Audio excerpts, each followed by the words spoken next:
Ya, dan kita bersama dengan Yang Mulia Tuan Haji Nasrul Fakri bin Haji Yahya. Assalamualaikum Tuan. Waalaikumsalam warahmatullahi taala wabarakatuh. Ya, Alhamdulillah. Apa khabar Tuan hari ini? Alhamdulillah sihat. Alhamdulillah ya. Jadi tuannya kita hari ini dalam segmen Melayu Islam Beraja di mana kita menyentuh mengenai dengan pengaplikasian vaksin ketuhanan menurut pandangan Melayu Islam Beraja. Jadi sebagai mukadimah mungkin tuan boleh menerangkan sedikit mengenai dengan tajuk wawancara kita pada pagi ini. Silakan tuan. Okay, bismillahirrahmanirrahim. Alhamdulillahi rabbil alamin wassalatu wassalamu ala asyrafil anbiya'i wal mursalin sayyidina wa habibina wa syafi'ina wa maulana Muhammad wa ala alihi wa sahbihi ajma'in.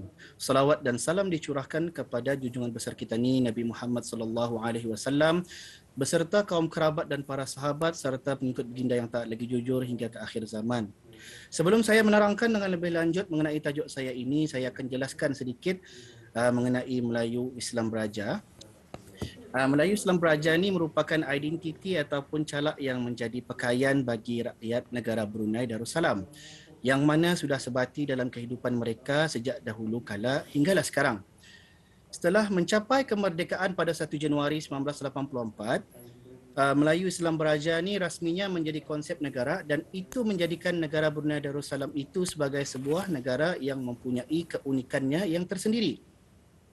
Manakala agama Islam adalah agama rasmi negara yang berpandukan kepada akidah Ahlus Sunnah wal Jamaah semenjak pemerintahan Sultan Brunei yang pertama lagi dan dikukuhkan lagi dengan Sultan yang ketiga iaitu Sultan Sharif Ali yang berasal dari Taif, Saudi Arabia. Dengan kehadiran Sultan Sharif Ali ini, negeri Brunei pada masa itu semakin kuat berpegang teguh kepada ajaran agama Islam sehingga kepada pemerintahan ke bawah duli Yang Maha Mulia Paduka Seri Baginda Sultan sekarang. Jadi sebagai rakyat negara Brunei Darussalam, kita sememangnya wajib bersyukur kepada Allah Subhanahu Wa Taala kerana mempunyai seorang raja yang berjiwa rakyat. Di samping itu, rakyat dapat menikmati suasana kehidupan yang aman damai lagi makmur di bawah pemerintahan raja yang adil lagi bijaksana. Semenjak kita mengecapi kemerdekaan dan bebas daripada penjajahan, kita telah dianugerahkan dengan bermacam-macam kenikmatan oleh Allah Subhanahu Wa Taala dari segala aspek kehidupan. Dan kita juga telah diuji dengan pelbagai cabaran serta dugaan, terutama sekali pada masa sekarang iaitu kita ni sedang diuji dengan wabak yang menular bukan hanya di negara kita ini sahaja tetapi di seluruh dunia amnya iaitu pandemik COVID-19 ataupun coronavirus. Pandemik ini telah meragut banyak jiwa di seluruh dunia dan termasuklah jua di negara Brunei Darussalam sendiri. Kementerian Kesihatan dan juga para barisan hadapan telah bertungkus lumus dalam menangani wabak ini daripada semakin menular. Walau bagaimanapun pada 7 Ogos yang lalu, negara Brunei Darussalam telah dikejutkan dengan gelombang kedua wabak COVID-19 yang mana telah memecahkan rekod negara daripada kes sifar sebelum ini. Dan sehingga sekarang wabak ini masih menghantui negara dengan jumlah kes yang semakin bertambah dan tidak stabil. Jadi keadaan ini pastinya sangat-sangat membimbangkan khususnya kita sebagai rakyat, dan kerajaan ke bawah duli Yang Maha Mulia menerusi Kementerian Kesihatan telah berhempas pulas menyediakan plan strategik dalam mengekang penularan wabak ini dari kian menular. Baik, Alhamdulillah Tuan, antara sedikit perkongsian bersama mengenai tajuk kita pada hari ini Tuan. Baik, untuk selanjutnya kita ni seperti biasa mendengar juga tahu apa itu vaksin ketuhanan. Namun adakah kita ni pasti apakah pengertian tersebut vaksin ketuhanan? Mungkin dapat dikongsikan bersama dengan Tuan Haji Nasrul Fakri untuk hari ini. Silakan. Okey, terima kasih Tuan Pensyarah. Semenjak penularan pertama wabak ini kerajaan ke bawah duli Yang Maha Mulia juga telah mengambil inisiatif dalam sama-sama membantu negara-negara lain untuk membendung penularan wabak ini. Selain daripada untuk menyeru rakyat negara Brunei Darussalam untuk bersegera mengambil suntikan vaksin ini, ke bawah duli Yang Maha Mulia juga telah memperkenalkan satu lagi vaksin khas yang dipanggil vaksin ketuhanan. Yang mana ini menjadikan baginda sebagai pelopor kepada pengeluaran vaksin ini. Persoalannya sekarang, apakah yang dimaksudkan dengan vaksin ketuhanan ini? Jadi di sini saya akan kongsikan dua titah baginda mengenai vaksin ketuhanan. Titah yang pertama ini diambil daripada titah Kebuah Duli yang Maha Mulia bersempena dengan majlis sambutan nuzul Al-Quran bagi tahun 1442 Hijrah bersamaan dengan 2021 Masihi. Yang mana antara lain baginda bertitah, manfaat membaca Al-Quran bukan sahaja diraih oleh pembaca-pembacanya, malahan juga keberkatannya akan turut tumpah kepada negara dengan memperolehi keamanan, keselamatan dan insya-Allah kemakmuran. Mengapakah beta katakan demikian itu? Kerana bukankah Al-Quran itu penawar dan rahmat? Jika dibaca, tentu sahaja impaknya boleh membawa kepada kesembuhan dan kebahagiaan. Sebab itulah untuk menolak wabak pun kita membanyakkan zikir, di mana kepala zikir adalah Al-Quran. InsyaAllah dengan menjadikan zikir dan Al-Quran itu sebagai amalan dan pegangan, maka Brunei Darussalam dengan izin Allah akan menjadi sebuah negara yang benar-benar selamat dan sihat serta aman sejahtera di bawah payung pemeliharaan Allah Subhanahu Wa Taala.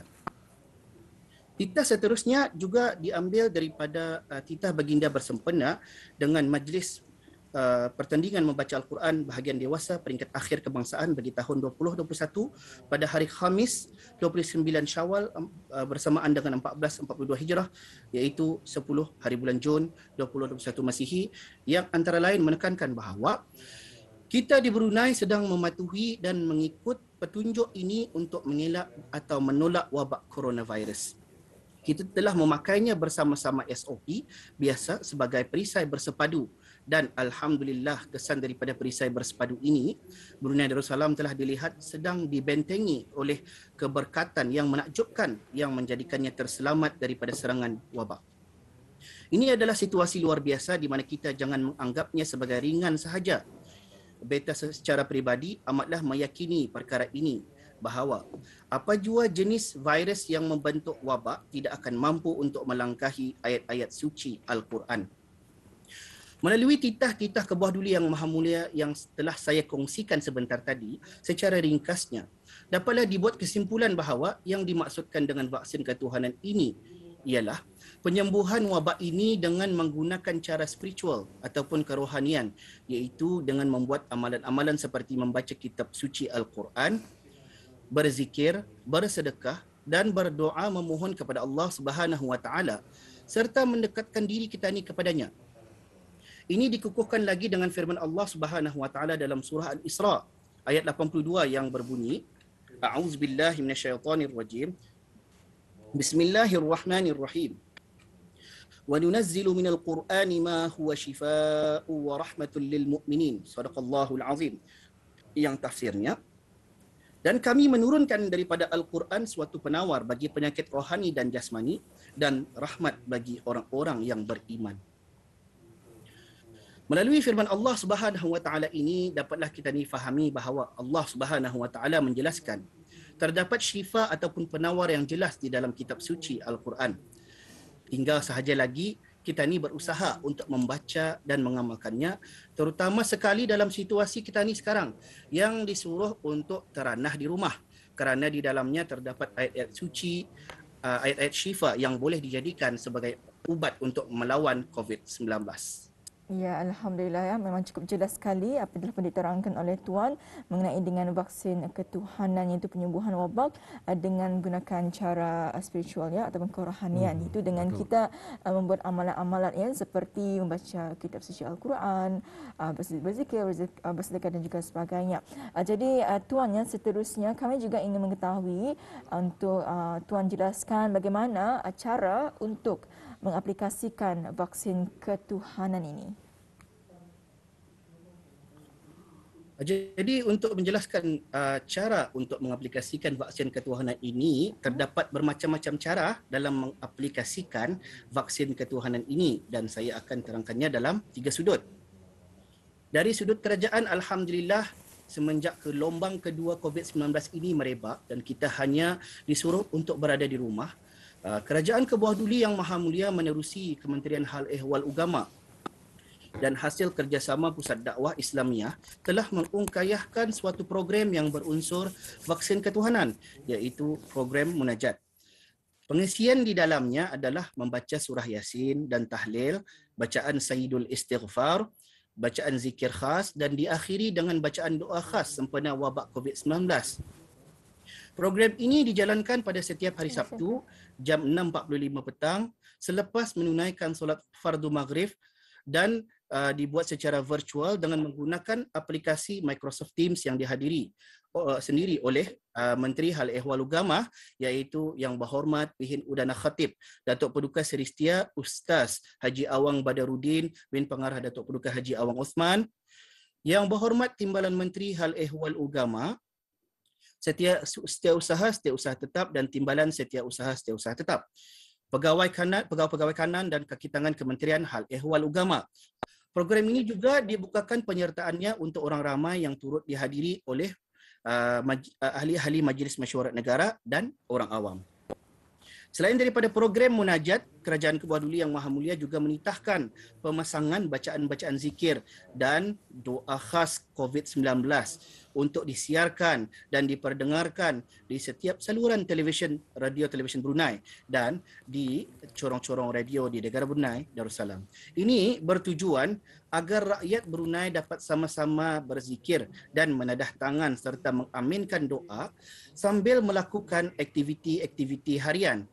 Rancangan-rancangan ini sudah pun mula bersiaran semenjak tercetusnya gelombang pertama lagi penularan wabak pandemik COVID-19.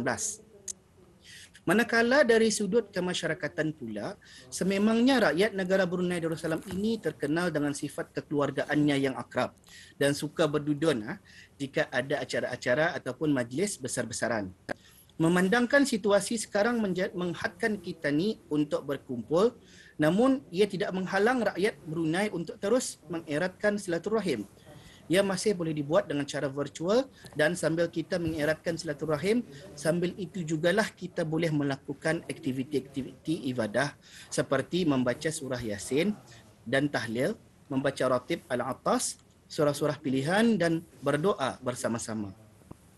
Nampaknya kaedah ini adalah satu-satunya cara untuk kita terus berkomunikasi, berinteraksi bersama keluarga sambil beribadah secara maya ataupun virtual.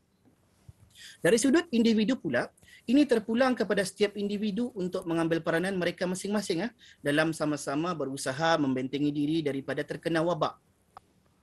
Setiap individu punya pilihan sama ada memilih untuk menggunakan vaksin ketuhanan ini dengan memperbanyakkan amalan-amalan zikir dan memohon doa kepada Allah Subhanahu Wa Taala selain mengambil suntikan vaksin COVID-19, ataupun mereka boleh sahaja berpeluh tubuh. Pada pandangan saya, sebagai rakyat negara Brunei Darussalam, menjadi kewajipan dan tanggungjawab setiap rakyat sebagai rakyat negara Brunei Darussalam untuk kewajipan dan bertanggungjawab untuk sama-sama berganding bahu membantu dan berusaha dalam menangani pandemik ini daripada semakin menular. Ini kerana Allah Subhanahu Wa Taala sentiasa melihat kepada usaha seseorang itu dan bukan kepada natijah sesuatu perkara itu.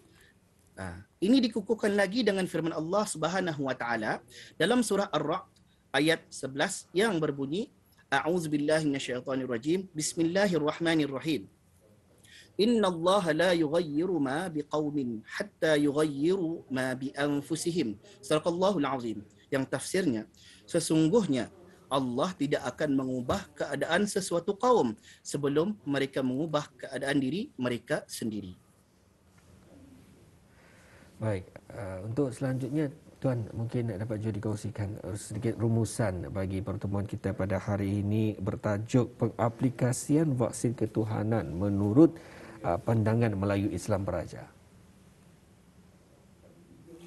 Alhamdulillah Tuan Pengacara, secara kesimpulannya dapatlah saya simpulkan bahawa COVID-19 ini adalah merupakan suatu ujian kepada kita ni serta pengajaran yang dapat kita ni ambil hikmahnya secara positif, dan vaksin ketuhanan adalah salah satu jawapan alternatif selain daripada vaksin yang telah disediakan oleh kerajaan dalam mengekang penularan wabak ini.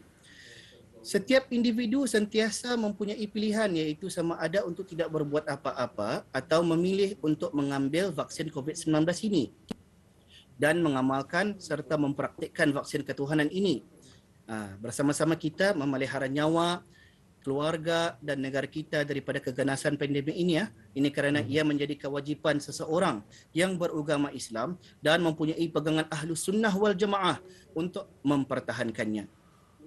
Di samping itu, ia juga bertepatan dengan identiti rakyat Brunei yang mempunyai nilai-nilai Melayu Islam beraja yang harus dipertahankan seperti taat kepada pemerintah, mengeratkan silaturahim dan sentiasa upaya-upaya dalam menjalani norma kehidupan baru yang serba mencabar ini. Semoga apa yang menimpa negara kita ini menjadi iktibar serta pedoman agar kita sentiasa mengingat Allah Subhanahu Wa Taala dalam setiap perbuatan dan kehidupan seharian kita, dan semoga wabak COVID-19 ini akan segera berakhir serta kita boleh menjalani kembali kehidupan kita ni secara normal. Saranan saya ialah sama-samalah kita untuk membantu kerajaan dalam membendung penularan wabak ini, dan dengan kita ni mematuhi SOP yang telah disediakan oleh kerajaan, mengambil vaksin secara penuh dan mendekatkan diri kepada Allah Subhanahu Wa Taala dengan menggunakan vaksin ketuhanan. Janganlah kita ni sesekali melanggar arahan kerajaan kerana ini akan membahayakan bukan sahaja kepada diri kita ni tetapi orang ramai dan sekaligus membahayakan negara kita ni.